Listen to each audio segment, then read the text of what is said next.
lucrative gold mine and the only running dredge in the Yukon. I call that pretty successful. You really don't have a choice. No. I spent so much time in the Yukon in my career, but now...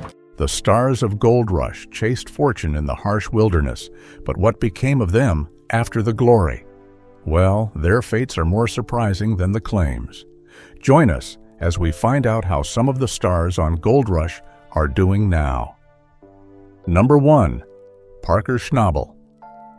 Parker Schnabel grew up in Haines, Alaska, surrounded by mining. His grandfather, John Schnabel, owned the Big Nugget Mine, and Parker spent much of his childhood learning the ropes. Unlike many of the other miners on Gold Rush, Parker never needed convincing to join the business. From a young age, he loved the machinery, the challenge of moving earth, and the thrill of seeing gold at the end of the process. His first major step into the spotlight came when he was still a teenager. At only 16, he took over running the Big Nugget Mine after his grandfather stepped back, and this decision brought him onto the show as one of the youngest mine bosses in the Klondike. His relentless drive made him a standout character on the show, and year after year, his crew pulled in some of the largest gold totals. On Gold Rush, Parker's role quickly grew. He built a reputation for being ambitious, sometimes demanding, but always focused on results. While other crews struggled with leadership or financing, Parker pushed for bigger ground, better equipment, and higher yields. He often took risks with million-dollar land deals, confident that his hard work and planning would bring big payoffs. Today, Parker remains at the center of Gold Rush. In 2024, Season 15 highlighted a major challenge for him: a huge purchase of Dominion Creek, a massive property that required enormous investment. With so much money on the line, Parker has admitted he feels pressure like never before. Despite his mining success, Parker has surprised many fans by sharing that he does not own a permanent home. He often stays on site at the mine or with friends, preferring to spend his earnings on experiences rather than flashy houses or cars. His lifestyle reflects his personality: work first, everything else second. As of 2025, Parker continues to chase bigger projects, balancing new land, larger crews, and the responsibility of keeping production up. His focus and intensity still define him, and his name is tied closely to the future of Gold Rush. Number 2. Rick Ness. Rick Ness came to Gold Rush in a different way. Before mining, Rick was a musician. He played bass in a band and spent years touring across the United States and Europe. Mining was never part of his plan, but a chance meeting with Parker Schnabel changed his path. Rick met Parker in 2012 during a music tour stop in Alaska. In no time, their friendship grew, and soon after, Parker invited Rick to join his mining crew. Rick accepted, even though he had no background in mining. On the show, Rick quickly became one of Parker's most trusted men. He learned fast, worked hard, and earned a reputation for being reliable in tough conditions. Fans noticed his loyalty to Parker and his willingness to take on new challenges without hesitation. Over time, Rick wanted more than just working under someone else. By Season 9, he decided to branch out on his own, starting his own mining operation. This was a big risk, since running a mine meant managing equipment, payroll, fuel, and the pressure of producing enough gold to survive. Rick's independent journey has had ups and downs. At one point, financial troubles forced him to sell his late mother's house, a decision that weighed heavily on him. There were also seasons where his mining totals fell short, leading some fans to wonder if he would continue. Still, Rick pushed forward, determined to prove himself as a leader. Till today, Rick is still part of the Gold Rush story. Though he faced setbacks, he returned to the series with new energy. He has admitted that the pressure is intense, but the excitement of gold and the chance to build something of his own keep him going. In recent seasons, Rick has worked hard to stabilize his crew and regain his place in the mining world. His path may not be as smooth as Parker's, but Rick's resilience makes him one of the most relatable and admired figures on the show. Number 3. Freddie Dodge. Freddie Dodge is often called the Gold Guru for good reason. Born in Colorado, Freddie began collecting and panning for gold as a young boy, fascinated by the way it shimmered in riverbeds. Long before television cameras arrived, he spent decades learning the art of placer mining. By the time Gold Rush started, Freddie was already an expert with sluice boxes, wash plants, and recovery methods. Freddie first appeared on Gold Rush in the early seasons, usually as a guest helping other crews. His knowledge quickly stood out, especially when he assisted Todd Hoffman and later Parker Schnabel. When other miners were losing gold due to poor setups, Freddie stepped in, adjusted their systems, and showed them how to recover more. His skill with equipment, especially building and operating wash plants, made him an invaluable part of the mining world. At one point, he and his brother Derek even mined their own claim in the Yukon, proving he could run his own ground as well. In recent years, Freddie has taken center stage with his own show, Gold Rush, Mine Rescue with Freddie and Juan. Teaming up with mechanic Juan Ibarra, Freddie travels across North America to help struggling small miners. They troubleshoot failing wash plants, build better systems, and teach crews how to make a profit, where before they were sinking money. The show has run for multiple seasons, showing Freddie's work in places like Oregon, Montana, and even high-altitude mines. Fans have noticed that Freddie looks thinner than before, sparking rumors about his health. He once shared that doctors found a tumor, but it was little. He has not spoken publicly about any illness, and he continues to work hard on the show. Off camera, Freddie lives in Colorado with his wife, Lisa, and their daughters. He still works with MSI mining equipment and enjoys family life when he is not traveling. After decades in mining, Freddie Dodge remains one of the most respected experts in the business, both on and off screen. Number 4. Chris Dumit. Chris Dumit's path to Gold Rush is one of the most unusual. Originally from Oregon, Chris spent 25 years working as a plant carpenter. He had no mining experience and never planned to be on a television show. His connection to mining came in 2010 when he was hired to build a cabin for the Hoffman crew. The job was supposed to take about 10 days, but things didn't go as planned. Chris ended up staying for 5 months, helping around camp, picking up mining skills, and eventually joining the operation as a full crew member. On the show, Chris became known for his reliability and positive attitude. He started with the Hoffman crew, but later joined Parker Schnabel's team, where his role grew more important. Chris became the gold room specialist, handling the careful process of cleaning, weighing, and refining the gold after it was washed out of the pay dirt.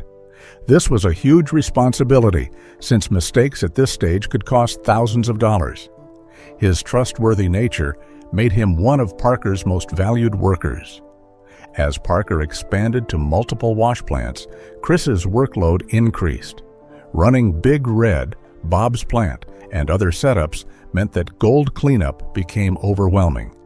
To help him, Parker promoted Tatiana Costa to assist in the gold room, but Chris's presence remained central. Viewers often notice how much pressure he is under, yet he continues to deliver accurate and efficient results. Away from the mine, Chris has developed other passions. He started his own company, Dumit Cigar, which sells handmade premium cigars. He also enjoys golf, fishing, and winemaking, and often spends his off-seasons in places like Palm Springs, California. Fans admire him for his down-to-earth personality and his work ethic, which he says comes from growing up on a farm where the job is not done until it's done. After years on the show, Chris Dumit remains one of the most dependable figures in the Gold Rush world. Number 5. Todd Hoffman. Todd Hoffman was one of the original dreamers behind Gold Rush. Before mining, he ran an aviation business in Oregon, but when the economy crashed in 2008, he started looking for a new way to support his family. Todd remembered his father, Jack Hoffman, talking about mining in Alaska decades earlier, and he decided to take a bold step. In 2010, Todd gathered a crew of friends and family, bought some equipment, and headed north. That decision became the starting point of Gold Rush. On the show, Todd quickly became known as the leader of the Hoffman crew. He was not always the most technical miner, but he had the vision and the willingness to take risks. His crew often faced breakdowns, bad ground, and financial pressure, but Todd's determination kept them going. He clashed with his men at times, but he also inspired loyalty.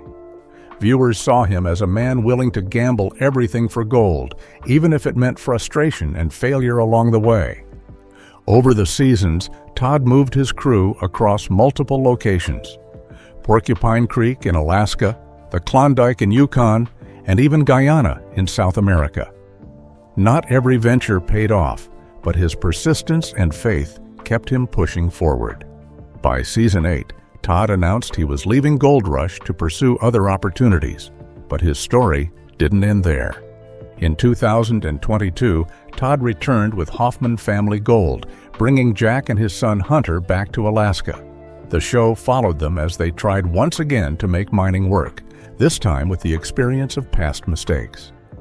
Todd continued to take big swings, sometimes overreaching, but always chasing the dream of striking it rich. Currently, Todd remains active in mining. He recently announced he purchased a gold mine in the Yukon and hinted at another one in the works. Though Hoffman Family Gold contracts expired, Todd still shares updates on social media and has suggested a new show might come. His passion for mining hasn't faded, and fans still see him as the man who started it all with a dream and a drive. Number 6. Jack Hoffman. Jack Hoffman, Todd's father, is one of the most respected figures in the early seasons of Gold Rush. Jack grew up with a love for adventure and tried mining in Alaska decades before the show. Those attempts did not bring him lasting success, but the experience gave him knowledge and a strong desire to try again. When Todd suggested returning to Alaska in 2010, Jack agreed. For him, it was a second chance to live the mining life he had once chased. On the show, Jack was often seen as the heart of the Hoffman crew. He brought wisdom, calmness, and experience to the team, balancing Todd's impulsive leadership with good advice. He worked hands-on with machinery, dug pay dirt, and helped manage the crew during tough times. While he sometimes clashed with Todd over decisions, he was always loyal to the dream and ready to support his son. Fans admired his grit, even as the years and physical strain took a toll. In 2022, Jack returned alongside Todd and grandson Hunter in Hoffman Family Gold. Viewers saw a more reflective side of him as age and health issues became part of the story. In one season, he admitted it might be his last time mining, and scenes showed him becoming emotional while celebrating birthdays on the claim. Fans felt the weight of those moments, knowing his mining days might be coming to an end. Jack's passion for mining was personal. He believed in the gold mining dream and often reminded the crew to keep going when morale was low. He represented the old-school miner's spirit, willing to dig and work until the last ounce of gold was pulled out of the ground. As of 2025, Jack is believed to have stepped back from the hard physical labor of mining, but he remains part of the Hoffman legacy and the dream that started the whole adventure. Number 7. Fred Lewis. Fred Lewis joined Gold Rush much later than the Hoffmans, Parker, or Rick. He had nothing to do with mining at all. He was a United States Army Green Beret and veteran who served multiple tours overseas. After leaving the military, Fred struggled to find a new purpose and a way to support his family. That search eventually led him to the world of gold mining. His arrival brought a fresh angle to the show, highlighting a team of veterans trying to succeed in a completely new field. Fred's role on Gold Rush was as leader of his own crew, sometimes called the Misfits. Unlike Parker or Todd, Fred and his crew were inexperienced miners. They made mistakes, had mechanical problems, and often faced setbacks, but their teamwork and determination set them apart. Fred used the leadership skills he learned in the military to motivate his crew and keep them pushing forward even when the odds were against them. His story resonated with viewers who saw him as a symbol of persistence. On the show, Fred took risks on tough claims, often working with limited resources. His seasons were not always profitable, but they showed a group of people learning, adapting, and refusing to quit. Some fans criticized him for being unprepared, while others admired his courage to step into such a demanding industry without prior experience. As of late, Fred stepped away from Gold Rush and is not part of Season 15. However, he has stayed busy with mining projects off-camera. He posts updates on social media, showing his work on smaller operations and his life after television. He is also active in nonprofit efforts and adaptive sports, using his platform to support veterans and share his experiences. While his time on Gold Rush may be over, his story of transformation from soldier to miner still stands as one of the most unique journeys on the show. Number 8. Dave Turin. Dave Turin, often called Dozer Dave, came into Gold Rush as part of the original Hoffman crew. Dave was not a miner by trade. He was a quarry and construction expert with years of experience operating heavy equipment. His background made him a perfect fit when Todd needed skilled hands to run machinery and keep things moving. From his first appearances, Dave stood out as one of the most capable men on the team. On the show, Dave's role was usually running dozers, loaders, and managing earth-moving operations. He became the backbone of the Hoffman crew, often keeping them on track when leadership decisions faltered. Viewers admired his steady nature and technical knowledge. At times, however, he grew frustrated with Todd's risky choices and poor planning. These tensions eventually led to heated arguments and even temporary departures from the crew. In later seasons, Dave decided to branch out on his own. His spin-off series, Gold Rush, Dave Turin's Lost Mine, followed him as he searched abandoned claims across North America, trying to revive them. The show highlighted his skill at assessing old mines, rebuilding equipment, and bringing in crews to test whether forgotten ground still held gold. The spin-off ran for multiple seasons, showing Dave's independence and leadership away from Todd's shadow. Up until now, Dave has continued mining with smaller teams. While not always in the spotlight of the main show, he remains respected for his knowledge and work ethic. Fans often point to him as one level-headed miner in the series, someone who avoids unnecessary drama and focuses on results. In 2025, Dave still engages in mining ventures and appears at events and interviews connected to the Gold Rush brand. His legacy on the show is tied to his reputation as a hard worker, a problem solver, and a man who could always be counted on to move mountains, literally, with his dozer. Number 9. Tatiana Costa. Tatiana Costa joined Gold Rush more recently, but her presence quickly became important. Originally from Brazil, she did not come from a mining background. Instead, her skills were built on site, where she learned the demanding work of gold recovery and equipment management. Parker Schnabel brought her onto his team to help with the growing workload in the gold room. On the show, Tatiana works closely with Chris Dumit as Parker expanded his operations and ran multiple wash plants at the same time. The amount of gold coming through for cleanup became excess. Chris had been handling it for years, but it was too much for one person alone. Tatiana was promoted to the gold department, where she assists with processing, weighing, and securing the gold. This work requires precision and trust, and Parker's decision to put her in the role showed his confidence in her ability. Fans quickly noticed Tatiana's strong work ethic and positive attitude. She handled long hours, heavy pressure, and the constant need for accuracy with determination. She also became a visible part of the team dynamic, balancing Parker's intensity and Chris's seasoned methods with her own careful approach. Her role, though less dramatic than running big machines, is just as critical. Without her, the crew's massive yields could not be processed safely. Tatiana has continued being part of Parker's crew, and her role has only grown as the operation has scaled up. Outside of mining, she is active on social media, where she shares glimpses of her life and her work. Many fans admire her as an example of someone who stepped into a male-dominated field and proved her worth through skill and dedication. Tatiana's story on Gold Rush is still unfolding, but already she has shown herself to be an essential part of the team. With Parker's operations expanding and the pressure higher than ever, her steady work in the Gold Room makes her one of the unsung heroes of the series. Number 10. Fred Hurt, Dakota Fred. Fred Hurt, widely known as Dakota Fred, was one of the most colorful characters in Gold Rush. He entered the show during Season 1, but it was in Season 2 that viewers really noticed him.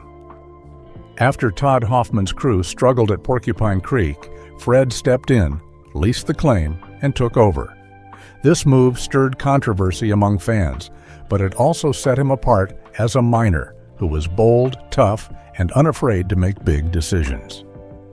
Fred's role on the show was that of the hard-nosed leader of his own operation. He ran Porcupine Creek with his son Dustin and pushed his crew with discipline and dedication. Unlike some others, Fred was not easily shaken. He had decades of experience in construction, diving, and mining, and he brought that rugged knowledge to the screen. His style was different. He didn't waste time sugarcoating problems. Viewers either admired his grit or criticized his hard edge, but he was never boring. In later seasons, Fred and Dustin turned their focus to dangerous but promising spots in Alaska, particularly McKinley Creek. Their spin-off, Gold Rush Whitewater, showed them diving into freezing, fast-moving mountain streams to suck up gold from bedrock. The work was extreme, full of ropes, rafts, and the constant risk of injury or worse. Fred, even in his 70s, strapped on scuba gear and jumped into the raging water alongside his crew. As years passed, Fred faced serious challenges. He was diagnosed with cancer, but chose to keep fighting. In July 2023, he passed away at the age of 80. The news deeply saddened the Gold Rush community, as he had become a legend in the mining world. Fans remembered him as fearless, stubborn, and tough, a man who never let age or danger stop him. Fred Hurt's legacy lives on through Dustin, who continues the work they started together. His time on the show may be over, but his impact remains strong, reminding viewers what it means to dig deep, fight hard, and chase the dream, no matter the odds. Number 11. Dustin Hurt. Dustin Hurt, the son of Fred Hurt, built his reputation on Gold Rush. Whitewater. Unlike his father, Dustin didn't start out in mining. He worked in construction and as a wildland firefighter before stepping into the world of gold. When Fred took over Porcupine Creek in Alaska during the early seasons of Gold Rush, Dustin joined him, but his true spotlight came when they launched their daring spin-off. In Whitewater, Dustin emerged as a natural leader. He was younger, energetic, and willing to take even bigger risks than his father. His role often involved leading dive teams into dangerous Alaskan creeks, where they used suction dredges to pull gold from cracks and crevices beneath Whitewater rapids. This kind of mining required nerves of steel, as every dive meant dealing with freezing water, unstable rocks, and constant danger. Dustin's confidence and bold decision-making made him a key figure in the show's success. Over time, Dustin became the face of Whitewater. While Fred remained the experienced mentor, Dustin took on more responsibility, running operations and building his own crew of divers. He proved he could manage logistics, handle setbacks, and keep morale up in extreme conditions. The show highlighted not just the gold they found, but the father-son relationship and the risks they shared together. After Fred's passing in 2023, Dustin carried on the mining legacy. He returned to McKinley Creek with his team, determined to keep diving for gold. His leadership style became more focused and reflective, shaped by the lessons from his father. Fans now see him as the man continuing the Hurt family's daring tradition, pushing forward despite tragedy. Currently, Dustin is still working on whitewater projects. He updates fans through social media and remains committed to mining in Alaska. His story continues to be one of high-risk adventures where fortune is always uncertain, but courage never wavers. Dustin now stands as the next chapter of the Hurt legacy, blending youth, daring, and respect for the man who inspired him. Number 12. Tony Beets. Before gold rush fame, Tony Beets moved to Canada in the early 1980s. He worked hard at small jobs, mining and construction, learning how things work. Over time, he bought land, invested in equipment, and built a reputation as one of the toughest miners in the Klondike region. Tony came on to Gold Rush in Season 2 in 2011 and has been part of many seasons since. From early on, he stood out for running large placer mining operations. He owns claims at Paradise Hill, Tamarack Mine, Scribner Creek, Tony Indian Rivers, and more. On the show, he is often the mine boss for his own operations. He's known for being direct, tough, and pushing his crew hard. He values rugged equipment, often working with older or refurbished gear. He has restored old dredges, like the Viking dredge, and moved heavy gear across difficult ground. Tony's family is deeply involved. He is married to Minnie Beets, originally from the same region in the Netherlands. They moved together to Canada. Minnie handles much of the paperwork, accounting, and business side. Their children, Kevin, Mike, Monica, and Bianca, work with Tony. He earns income from gold production, claims he owns, leasing land to others, selling gold, and from his television role on Gold Rush and spin-offs. He faces challenges like expensive equipment, maintenance of older machines, environmental and licensing issues. For example, there was controversy when gasoline was used in a dredge pond and then set on fire, leading to fines under Yukon law. Also, obtaining and maintaining water licenses for dredges and claims is a recurring issue. Till today, Tony does not seem to be slowing down. He still appears in Gold Rush seasons, including recent ones, performing heavy mining operations and managing big claims. He also uses social media and public visibility to show his work, sometimes helping younger miners or family do more. His legacy is of a miner who came from humble roots, built big operations, and still pushes in gold mining even under high cost and tough conditions.